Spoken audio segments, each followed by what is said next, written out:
Halo semuanya, Halo.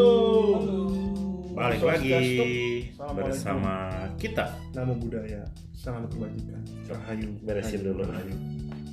Kenapa rahayunya 3 kali? Karena harus ganjil. Ganjil itu antara yang ada, yang tiada, dan pertengahan. Rahayu itu maksudnya Rahayu Saraswati. Ini yang di YouTube versi nggak boleh ngelawak. Oh iya. Lupa. Aduh. Boleh ngelawak dikit, terus harus lucu. Nggak boleh garing. Jadi pastikan aja lawakannya lucu. Kalau Pastikan enggak lawakannya jangan lucu. keluarkan. Karena kalau misalnya kita ngelawak di YouTube, saingannya terlalu berat. Kalah sama Emily. MLI sama stand up komedian. Karena kalau misalnya kita ngelucu, nanti dianggap tidak kredibel. Lebih itu ya, lagi merajai YouTube ya. Lagi merajai Lawak-lawak YouTube. semuanya ke situ. Iya. Semuanya dibikin konten. Semua dibikin konten. Pada lucu nggak itu deh? Lucu menurut yang nonton. Untuk masyarakat mungkin lucu karena Kalau tinggal lihat aja viewernya banyak nggak? Kalau banyak berarti lucu. Kan orang mah nothing. anjir. Contohnya apa? Natio. Nontonnya Natia sama Animal Planet. Buat saya yang lucu tuh Discovery Channel. Coba Pilpres. Iya. Lucu.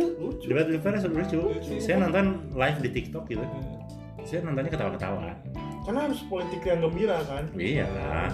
Karena sudah terlalu berat saat saya nonton politik itu serius dan stres dan bikin emosi. Jadi akhirnya ini mah lucu aja gitu.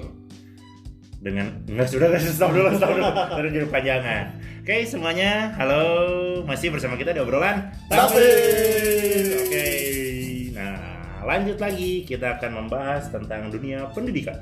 Nah, sebelum kita membahas yang lain, kita Pendidikan. akan bahas dulu pendidikan karena sesuai dengan latar belakang kita yang disebutkan atau sudah diperkenalkan di episode sebelumnya. Yoi.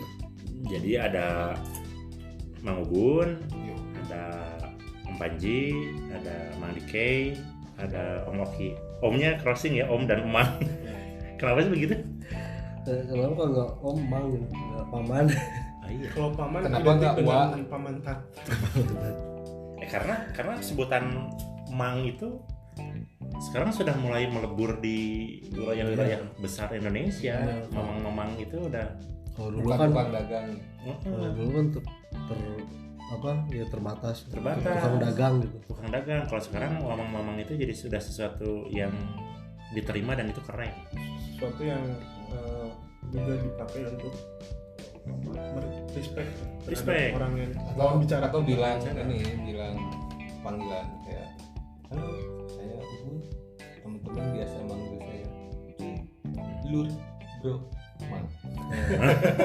Loba pisan. Ya betul gitu. Lur kemana? Iya sih. Benar. Bro. Oh, Blog kemana blog? kan sih itu. Cok. Cok, udah. Yuk lanjut. Kali ini kita akan membahas tentang apa ya tadi lupa. Kualitas. Oh, Pendidikan. dunia pendidikan. Kualitas kualitas pendidikan di negara Konoha. Bilang aja lah pendidikan di Indonesia aja weh. Ada yang nyebut Iya sih. Konoha kan, ada yang nyebut Kan. Wakanda gitu. Akhirnya dipakai tuh sama salah satu. Oke, iya. Dipakai kan sama satu capres. Jadi yang nyebut Wakanda. Wakanda no more. Wakanda no Indonesia more. forever. Indonesia. Ke tukang baju langsung gitu. Iya. Kesempatan itu bagus. Berarti dia memanfaatkan kesempatan yang kira-kira nih 5-6 bulan ke depan ini kaos pasti bakal laku banget. Iya.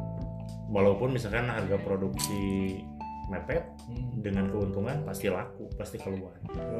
Gitu. 1.000 kaos sebulan mah payu lah itu. Yakin. Untuk menggoceng lah ya. Untung goceng ya kan gede banget. Lumayan. Quantity aja jangan duit quantity. Yuk kita bahas Ya. kualitas pendidikan di Indonesia. Kenapa saya ambil judul ini? Satu, hot udah pasti. Yang kedua, dari keresahan pribadi yang mendengar cerita dari teman-teman. Kualitas pendidikan di Indonesia itu sekarang katanya itu ditentukan dari harga.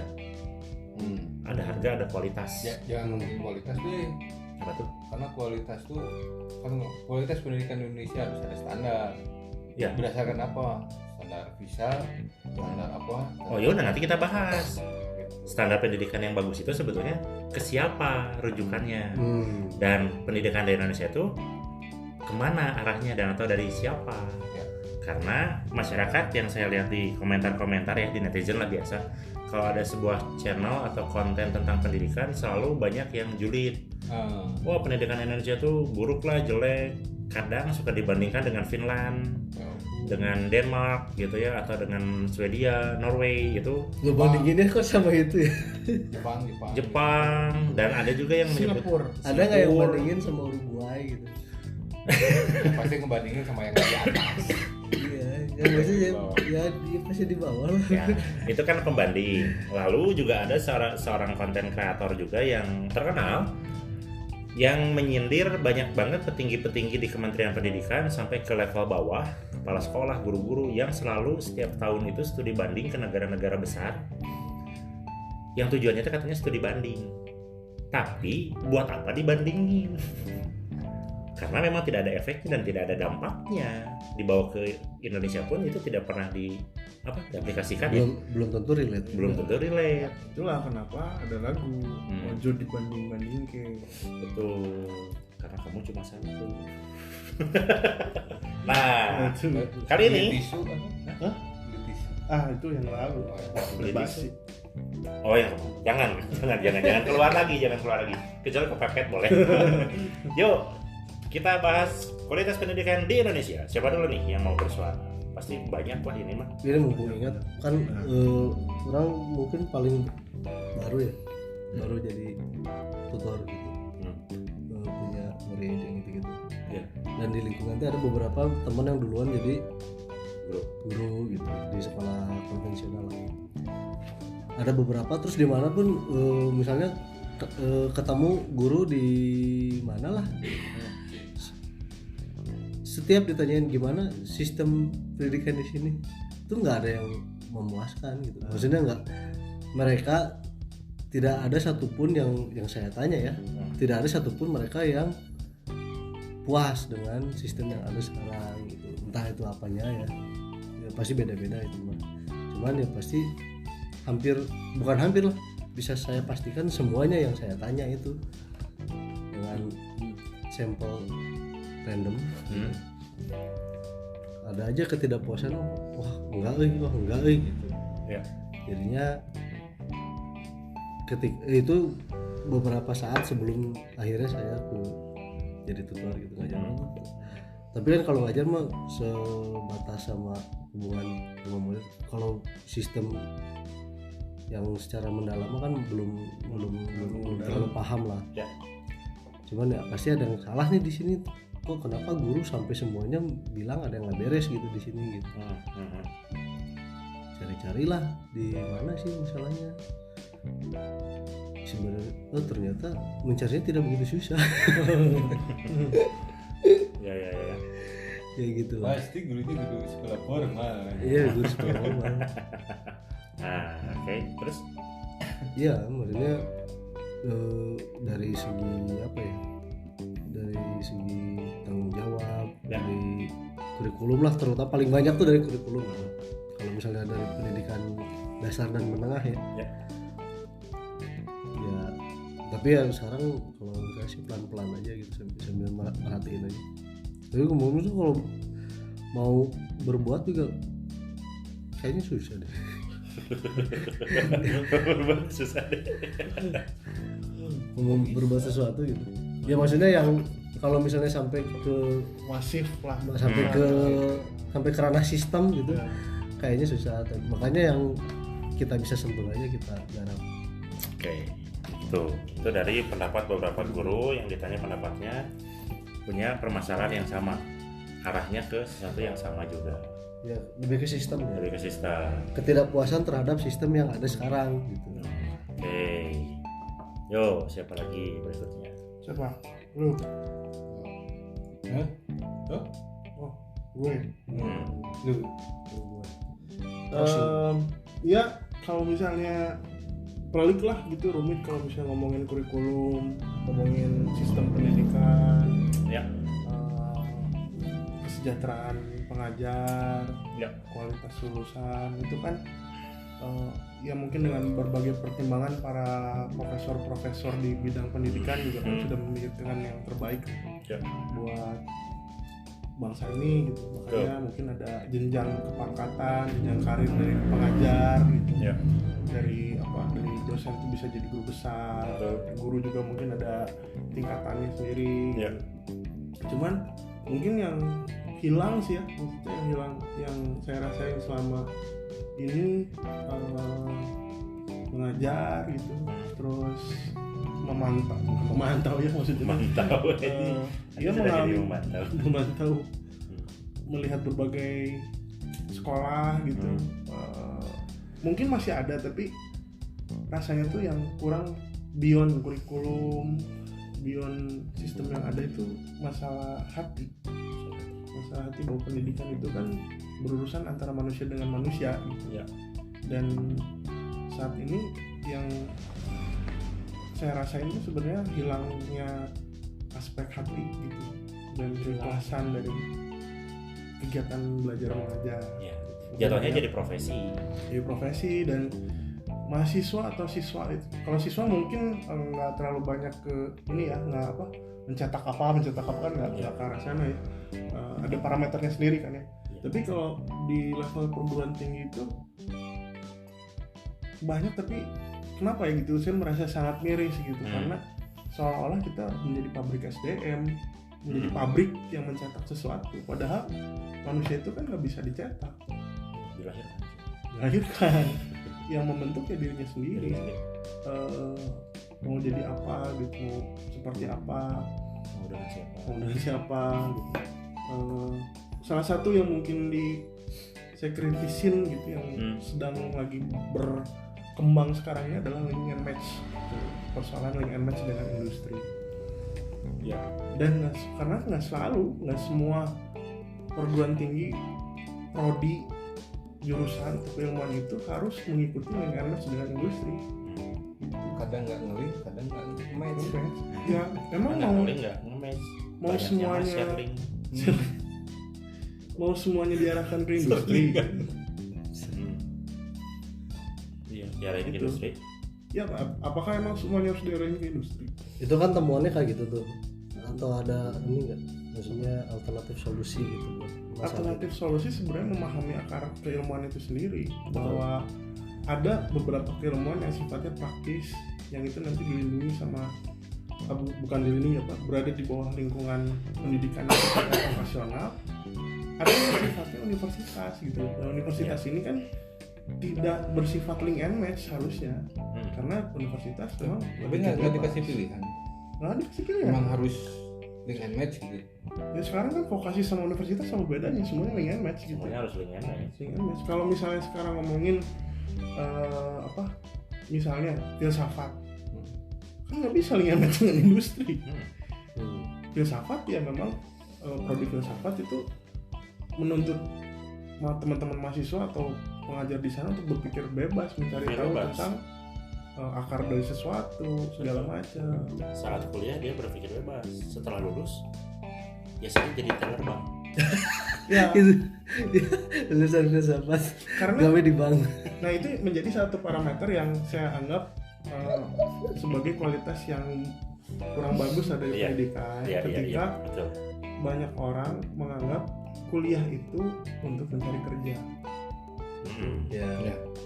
Padahal mencari ilmu ya. untuk meningkatnya mencari ilmu dalam buat apa sih sebenarnya? Mencari ilmu kan buat mengupgrade diri kita, mengubah pola pikir kita terhadap kehidupan, terhadap sesuatu. Kalau profesi kerja untuk mencari uang mah itu preferensi masing-masing, tidak harus klop dengan apa yang dia pelajari gitu. Itu sih ya. Jadi Ya apalagi zaman sekarang kan, ya nggak usah kuliah kalau misalnya mau nyari duit mau jadi konten kreator. karena kan udah dapat duit sekarang, jualan, dagang, banyak itu. Ya. Kenapa harus dikunci sama Kenapa link and match dengan link and match dengan industri? Selalu urusannya itu dengan industri. Jadi seolah-olah diciptakan atau dibuat untuk jadi SDM. jadi SDM pekerja saja. Walaupun sekarang di netizen itu banyak yang menyinggung Indonesia SDM rendah. Yang komen saja itu sudah terbukti SDM rendah. Makanya dia bisa komen Rendah itu. sebrutal itu gitu. Satu pertanyaan saya nih yang mungkin nanti sebelum ke Mang Ubun ya. Di peradaban kita sekarang, di kebudayaan yang kita sekarang jalani ini, dengan sistem pendidikan yang itu memungkinkan nggak kita melahirkan Plato baru atau Sokrates baru atau seniman baru gitu, atau Mungkin. para pemikir baru kalau konsepnya bagaimana semua menjadi pekerja aja gitu. Jadi betul. Jadi sistemnya kan gini, orang tuh jadi kayak circle-nya gitu. Ya apa, lingkarannya tuh jadi siklusnya tuh orang kerja cari duit buat kuliah tuh buat cari kerja gitu. Udah buat cari kerja untuk ngeganti SPP yang dulu keluar. Ya kerja buat cari kuliah kan, buat cari duit buat kuliah buat cari kerja Jadi gitu aja muter gitu. gitu benar. Iya begitu. Karena kan dia kuliahnya juga mau butuh duit kan gitu. Iya dah. Betul. Nah, cuman Makanya dia suruh ke Mang Ubun lagi ya. Nanti saya taruh pertanyaan dijawab sama Anda. Nah, kayak gitu kan tadi kuliah butuh duit. Itu kan terjadi permasalahan sebenarnya. Pada akhirnya pendidikan ada menjadi salah sebuah komoditas. Ya. Yang sebelum kalau kita mau upgrade berarti kitanya harus punya modal ke situ. Sementara salah satu tujuan negara kan mencerdaskan kehidupan bangsa. Betul. Ya betul. Nggak usah semua. Apa Bun? Ya, ngabun. Berdasarkan pengalaman, Ish. Pengalaman karena berbicara. saya ada di pernah di sekolah formal dan sekarang di non formal. Nah, ternyata memang ada solusinya sebetulnya. Ada solusi dari keresahan teman-teman semua. Dan bukan cuma yang ada di sini ya. Iya, keresahan. Nah, sebetulnya mah kalau semua orang tahu tentang Sebentar, kita menemukan lagi nyamuk hijau. iya itu tadi Udah berapa biji? Karena belakang susukan. Jadi banyaknya empuk. Jadi kalau semua orang baca tentang sistem pendidikan nasional, ini kita ngomongin yang dasar menengah ya. Kalau baca sistem pendidikan nasional, udah jelas pemerintah itu kan sebenarnya sudah menyediakan jalur pendidikan. Ya. Ada formal, ada non formal, ada informal sebetulnya. Ya. Cuman kan yang beredar di masyarakat yang sudah pakem itu kan sekolah itu ya formal. Gitu. Yang non formal dan informal itu dianggap tidak sekolah. Jadi sekolah, iya. Padahal sudah jelas secara aturan dan undang-undang itu adalah jalur pendidikan. Betul, yang sama. Ya. Artinya berarti kan dihargai yang sama.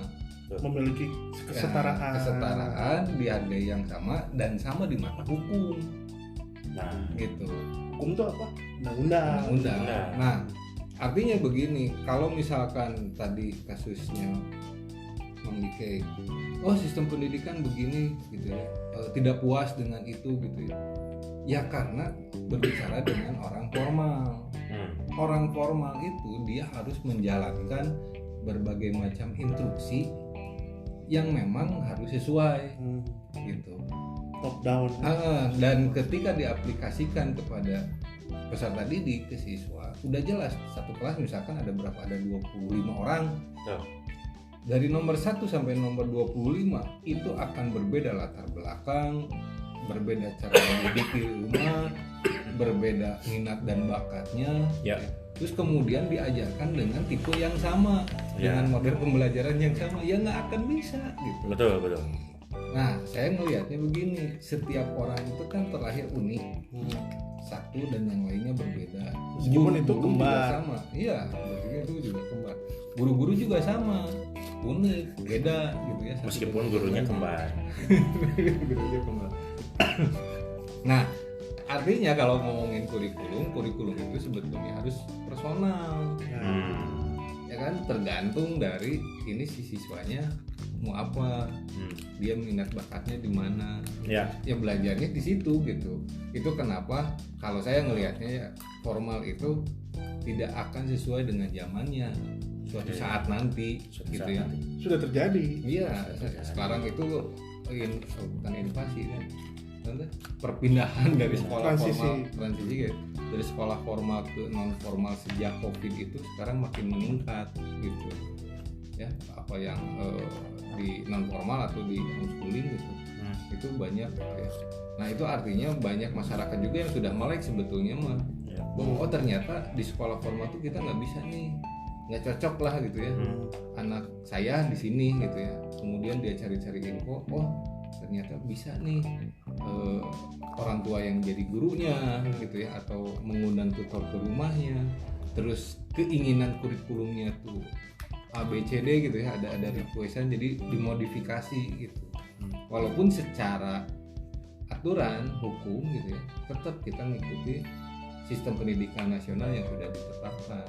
Nah, kalau semua orang melaksanakan itu secara personal, kebayang kalau si anak ini sudah lulus SMA, dia sudah menemukan selama 12 tahun belajar, gitu ya, dari kelas 1 SD sampai kelas 2 SMA, dia sudah menemukan passionnya ada di mana, potensinya ada di mana, sehingga kalau dia mau kuliah dia tahu harus ngapain, kalau dia mau berkarya dia harus ngapain, gitu ya. Terus kemudian kalau dia mau kerja, dia tahu bidangnya ada di mana. Nah, oke, stop dulu. Kan saya moderator. Siap. Harus saya batasi. Siap. Karena bakal panjang. Sekarang bagaimana caranya masyarakat itu tahu kalau sekolah non formal, informal, dan satu lagi apa tadi? Formal. Formal, non formal, informal. Formal, non formal dan informal. Non formal dan informal ini gimana caranya masyarakat tahu kalau mereka bisa mendapatkan kualitas pendidikan yang baik dan bisa diterima nanti. Kan banyak anggapan bahwa orang tua zaman dulu lah ya. Ya masih kalau tuh kadang-kadang gini mikirnya orang tua kan bahwa gitu. bahwa ijazah paket B itu tidak lebih bergengsi dari ijazah SMP gitu kan. Kan bayangannya teh, wah nanti kalau kerja gimana? Nanti kalau misalkan melamar ke sini gimana? Kalau misalkan dari sudut pandang hukum itu semuanya sudah setara, kan masyarakat butuh dikasih edukasi bahwa jangan takut sekolah di non formal atau informal karena secara kualitas ini baik. Nah, itu indikatornya apa? Kalau non formal kan kita udah tahu ada pemeringkatan, ada akreditasi. Formal itu seperti itu. Atau misalkan datang ke sekolah ini karena gurunya begini, datang atau kuliah di kampus ini karena si dosennya berprestasi atau gini. Nggak bisa. Harapannya kan begitu. Nah, kalau untuk non formal dan informal itu gimana? Kayaknya harus mengalami dulu gitu. Ya. Jadi, akhirnya pikiran seorang tua terbuka. Kalau pikirannya tadi, oh nanti kuliah kerja gitu. Ya itu kan sudah ditentukan di awal bahwa anaknya harus kuliah, anaknya harus kerja. Ya. Tidak memberikan kebebasan anaknya mau ngapain kan? Iya. Orang tua yang sekarang itu kan mindsetnya gitu. Pokoknya sekolah kamu harus kerja bagus, yang menghasilkan uang yang bagus pula gitu kan? Berpikirnya begitu ya. Tidak berpikiran bahwa kamu menjalankan itu bahagia nggak? Tidak. Ya jadi mindset orang tua itu kalau misalnya yang dulu nganggap non formal itu cuma sebagai alternatif lah. Kadang-kadang orang gitu ya. Orang misalnya anaknya bermasalah di sekolah formal baru dipindahin itu jadi alternatif kan. Belum masih jarang orang tua yang nganggap itu tuh jadi solusi gitu. Nah iya jadi kumaha. Kalau saya boleh jawab tuh gini. Non formal atau informal ini bagusnya orang tua gimana nih milihnya gitu. Sebenarnya pertama harus ada peran dari pemerintah dulu untuk mensosialisasikan. Jadi secara hukum kan udah disetarakan. Kemudian disosialisasikan bahwa kan kemarin di tahun berapa ya itu SMK kan disosialisasikan sebagai sekolah vokasi terus dikampanyekan. Ini harusnya juga sama disosialisasikan juga sama pemerintah bahwa ini adalah sekolah model baru dan yang lain atau sekolah yang juga sama setara yang boleh dengan kelebihan-kelebihannya. Yang jadi permasalahan sebenarnya bukan masalah sosialisasinya, tapi dampaknya terhadap sekolah formal, di mana sekolah formal itu sudah terbentuk satu sistem yang akan bisa dipertanggungjawabkan secara administrasi, akreditasi atau apapun itu kan itu ujung-ujungnya sebenarnya untuk pelaporan kinerja dari dinas lah. Kan non formal juga sama. Nah, maksudnya ini sistemnya. Kalau sekolah non formal itu disosialisasikan, yang berdampak kan ke formal. Orang-orang nanti akan beralih ke non formal, ada sebagian besar. Sementara ekosistem formal ini secara administrasi itu sudah paten gitu. Nanti terganggu ya. Artinya bisa memang sangat dipertanggungjawabkan yang formal. Ya ini kan permasalahannya tadi. Jadi memang negara ini kan butuh SDM ya kan, butuh SDM, butuh kaum pekerja, terus kemudian ada bidang-bidangnya. Makanya kenapa sosialisasi dari pemerintah itu harus diformal, Ya, betul. karena harus ngikuti aturan, harus patuh, masuk jam 7 pulang jam sekian, Ya.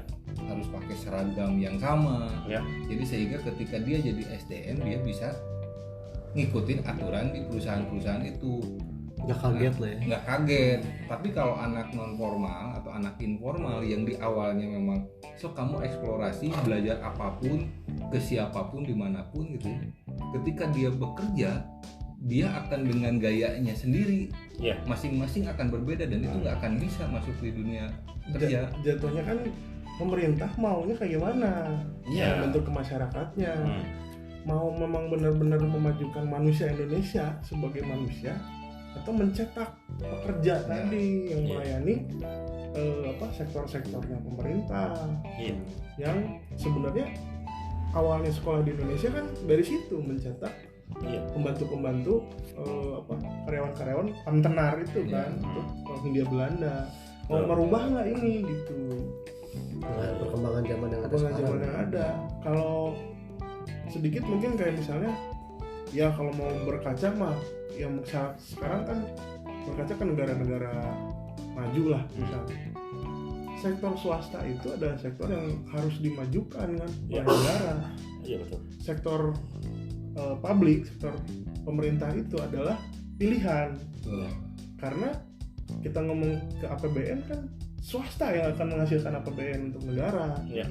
Kalau semua orang akhirnya pada saat sekarang masih berpikiran menjadi PNS itu ada pekerjaan yang paling aman, ya berarti berdampak pada sekolah yang tadi, pendidikan yang betul. tadi. Ya itu tadi, jadi saya juga ngelihat gini, ini persoalannya bukan masalah kurikulum, bukan masalah apa, tapi kebutuhan negara secara umum. Secara umum. Jadi negara itu tetap masih perlu kan SDM yang tadi patuh terhadap aturan. Iya. Dengan dia punya di bidangnya masing-masing gitu. Hmm. Walaupun sebetulnya pemerintah juga di satu sisi memberikan informasi gitu bahwa sebetulnya jalur pendidikan itu ada 3. Iya. Jadi nggak bisa dituntut sama masyarakat. Betul. Sebenarnya udah ada di undang-undang gitu. Iya. Cuman memang yang disosialisasikan selalu yang Formal. formal gitu. Karena pemerintah punya tanggung jawab tadi melanjutkan meneruskan untuk mencetak SDM. Iya kan tetap perlu gitu, tetap Tetap perlu. perlu, cuman porsinya sekarang porsinya mau menjadi negara yang total kayak Cina yang kuatnya di pemerintahan dan BUMN atau seperti negara yang lain yang kuatnya di swasta. Karena kan masih banyak kita dengar slogan-slogan apa ya tadi lupa saya. Menciptakan SDM yang handal dan profesional. Ya. SDM yang handal. Jadi kan banyak pemikiran-pemikiran yang jatuhnya adalah sekolah, kuliah, kerja. Ya. Bahkan ada yang dipotong vokasi tanya SMK. Masih. Ya. Lulus SMK kerja. Jarang banget yang langsung mencetak lulus sekolah, lulus kuliah, pengusaha. Gitu. Dan banyak juga yang menakut-nakuti bahwa untuk jadi seorang pengusaha atau bisnismen dan lain-lain itu sulit, susah dan tidak semudah bekerja atau jadi PNS. Ya, dan mindset ketika lulus sekolah formal, non formal atau informal itu akan dianggap masa depan suram. Ya, Gitu. tidak pasti Tidak Ya, pasti. ya sama kayak Tidak zaman pasti. dulu lah. Maksudnya Iya. orang tua zaman dulu jangan jadi musisi, suram, jangan jadi pemain bola, suram. Ya sekarang kan Pada ngejar ke sana. iya, pada pengen jadi Padahal kan kebayang gini, kalau dengan sistem yang sekarang masyarakat tahu bahwa ternyata jalur pendidikan tuh begini gitu ya, ada pilihan. Terus kemudian dia tahu ilmunya, gitu. Orang tua tuh nyari informasi dan dia menerapkan ke anaknya. Ya. Nah, dengan ilmu yang didapat sama orang tua, ada kemungkinan besar bahkan gitu ya. Setelah anak lulus SMA itu orang tua udah nggak bingung lagi. Ya. Dia sudah punya pendirian harus ngapain gitu ya. Dia mau bekerja di bidang apa gitu. Kan kebayang kalau kita misalkan anak dari kelas 1 SD kita kasih ilmu tentang desain gitu. Selama 12 tahun belajar itu kan akan Boleh nggak sih sebenarnya? memberikan Coba dari orang desain 14 tahun 14 tahun. Iya, kalau dari awal kan coret-coret yang tanpa itu dulu kan kita pernah ngobrol ya, maksudnya coret-coret, dia gambar-gambar bebas, terus pengenalan warna dan sebagainya. Baru kan konsep-konsep itu di SMP gitu kan, teori-teori dimasukin kan, kebayang selama 12 tahun dia sudah mengasah itu. Beres SMA kemampuannya sudah setara dengan yang sudah lulusan kuliah gitu. Nah, Kalau orang tuanya memang itu tadi dia cari informasi. jadinya kan gini, kalau kemampuan atau keterampilan di sebuah keilmuan itu bisa dicapai selama 12 tahun, berarti kan dari kelas 1 SD sampai kelas 3 SMA. Di level universitas itu yang dibentuk bukan keterampilan, tapi pola pikir, konsep yang lebih mendalam, karena keterampilannya udah beres nih. Ya. Gitu. Harusnya begitu. Harusnya begitu. Tapi pada kenyataannya Keterampilan itu ada di perguruan tinggi. Baru masuk, baru mengenal. Makanya jangan aneh kalau teman-teman mahasiswa banyak yang blank saat kuliah, atau bahkan yang lebih parah lagi adalah yang merasa salah jurusan. Ya, Ya tapi kan mahasiswa sekarang tuh, aja. apalagi mahasiswa baru ya, kayaknya lebih fokusnya ke aspek jurusannya. Jadi bodo amat sih. Ya nggak apa-apa. Kadang-kadang menomor sekian kan si Menurut saya nggak apa-apa, karena di dalam, maksudnya gini, di dalam usia berarti sekitar 18 tahun 19 tahun gitu ya. Selama universitas itu bukan saja keilmuan yang mereka dapat, tapi juga skill berorganisasi, leadership, komunikasi gitu. Itu yang harus di Money management. jadi anggota BEM gitu. anggota BEM atau apapun gitu, misal bikin konser Ben ya. Anggota band. yang ngeband, misalnya ngeband juga kan organization skill kan. Iya. Ini kudu memimpin atau kudu berinteraksi, ya itu yang sebenarnya tidak didapat di umur yang tadi 12 tahun itu. Karena saya tuh gini, maksudnya saya punya siswa yang dari SD gitu ya. Karena dia tuh kan senang olahraga, yang bapaknya tuh guru pelatih basket. Dia sekolah non formal gitu. Akhirnya kan setelah ngobrol sama bapaknya, udah aja intens itu latihan basket gitu ya dari kecil. Siapa tahu anaknya suka kan, memang suka itu gitu. Terus akhirnya dia ikutan lomba, terus kemarin itu dapat juara 2 Jawa Barat lah, tingkat untuk anak SD. Nah akhirnya dia punya kesempatan, ini saya punya sertifikat ini, saya bisa lanjut di non formal, tapi ternyata di formal juga laku. Iya, karena prestasi kan. Karena berprestasi gitu ya. Prestasi. Akhirnya gimana Pak? Ya udahlah, mau nyobain aja ke formal katanya. Crossing kan dari non formal ke formal, ternyata kan bisa gitu ya. Bisa. Dan akhirnya banyak gini, kalau nanti sekolah mengganggu aktivitas anak saya untuk jadi atlet, saya akan balikin lagi ke non formal.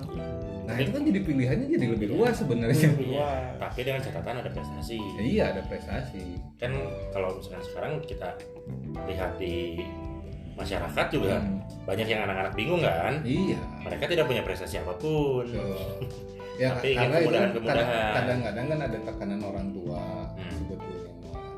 Jadi tidak, komunikasi antara orang tua dengan anaknya mungkin yang kurang. Banyak faktornya. Banyak faktor sebetulnya. Dah. Sudah dulu.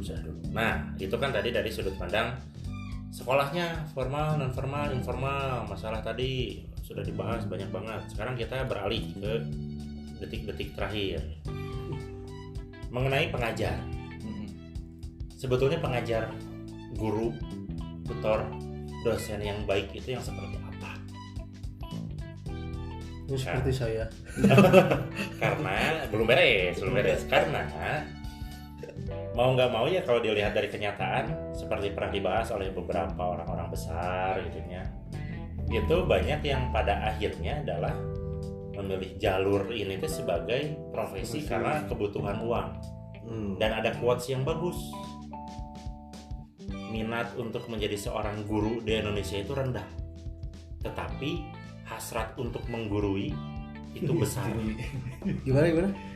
Minat untuk menjadi seorang guru itu rendah, minat untuk jadi seorang guru rendah, tapi hasrat Tapi- untuk menggurui kampus pendidikan banyak banyak. Iya. peminat. Oh iya, itu juga kemarin saya kesempatan ke Cirebon ya, ke salah satu perguruan tinggi di Cirebon, Ya. di Fakultas Pendidikannya. Ngobrol sama dekannya, dia bilang kalau prodi yang lain itu 1.200, 2.000 mahasiswa itu bisa tercapai. Saat ini di prodi atau Fakultas Pendidikan itu untuk mencapai itu aja sulit. Iya. Kita mentok di 500, itu perguruan tinggi besar ya fakultasnya. Untuk mencapai itu aja sulit karena udah nggak banyak anak-anak yang berminat menjadi guru. Permasalahannya satu sih sebetulnya, tidak dibayar layak. Iya, jadinya udah maksudnya udah jadi apa ya? Ya udah jadi rahasia umum lah. Orang-orang tuh udah pada tahu, maksudnya jadi stigma malah bahwa namanya guru kasih gaji kecil.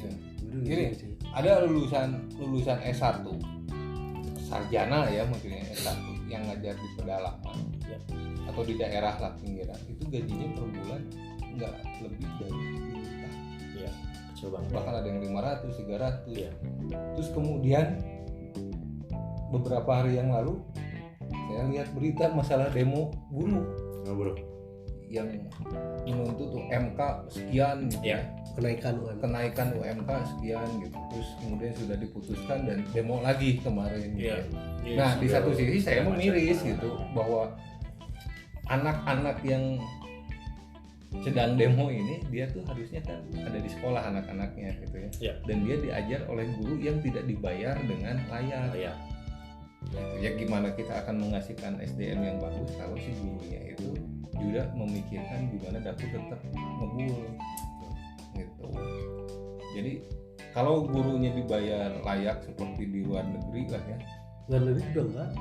beberapa sekolah beberapa negara yang kayak di Finland kayak gitu itu udah Iya. Dia sampai paid well gitu ya. sampai ada meme Ya, kalau di Amerika video meme. Jadi ada orang tuh ngopi bawa pegang gelas Oh kopi, iya, udah langsung pernah lihat. dikasih duit kan Ngasih gitu. duit. Dikasih duit. Saya bukan pengemis sih. Saya guru. Saya guru, malah ditambahin. Ditambahin. ya. Nah itu kan artinya gitu kalau misalkan tenaga pendidik kita dibayar tidak layak, ya jangan mengharapkan SDM yang bagus. Karena guru itu tuntutannya tinggi, harus mencerdaskan kehidupan bangsa, sedangkan dia terhimpit ekonomi. Ingat kasus yang kemarin yang bunuh diri satu keluarga? Iya, Dibunuh. gara-gara hutang. Iya, dia kan seorang guru gitu Iya. dan itu karena masalah ekonomi, dan itu miris banget. Tapi kalau misalnya pemerintah nggak gaji guru, misalnya katakanlah presiden terpilih nanti tuh, ada kan salah satu yang menjanjikan Ya. gaji guru itu termasuk gaji tutor ya. Nah, Coba ditanya ke depan langsung. ya ini yang Sekolah. sedang dibahas itu masalah undang-undang guru dan dosen. Ya. Nah, guru yang berada di pendidikan non formal itu masih tidak masuk undang-undang itu. Gitu.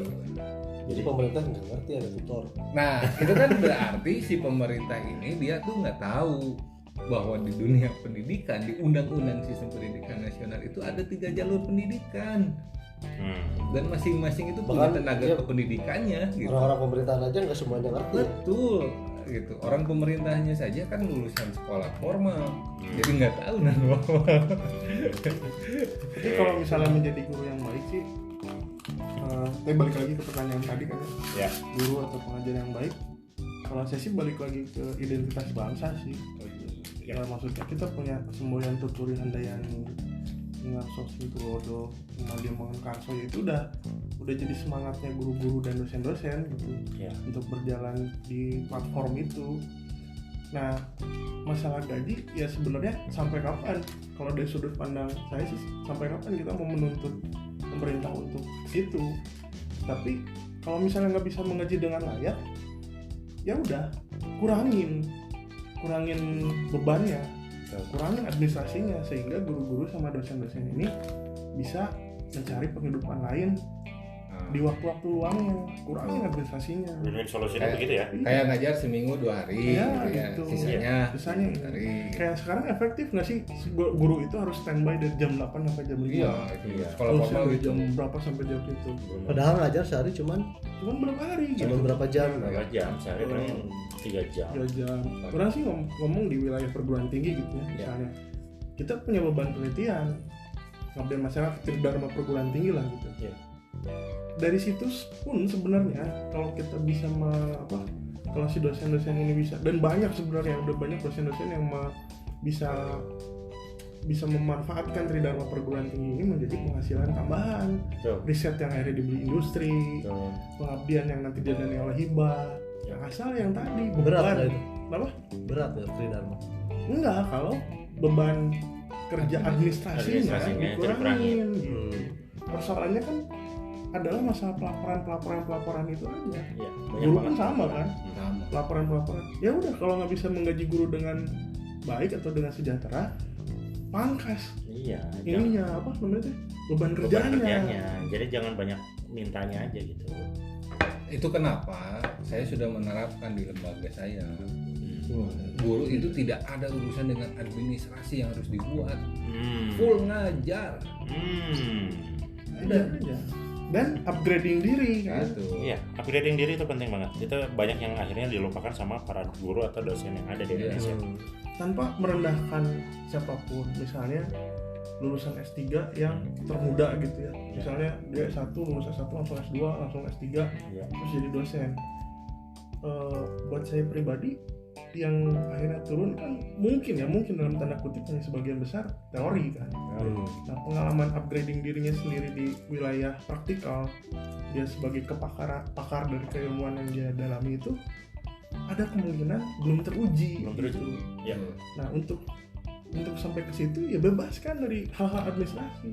Iya. Iya. Biarkan si pengajar-pengajar ini berkembang, mengupgrade diri sesuai dengan kepakarannya. Betul. Tapi kadang-kadang kalau kakak saya ini apa ya, mungkin mengupgrade diri, sibuk mengupgrade diri sampai lupa mengupgrade handphone.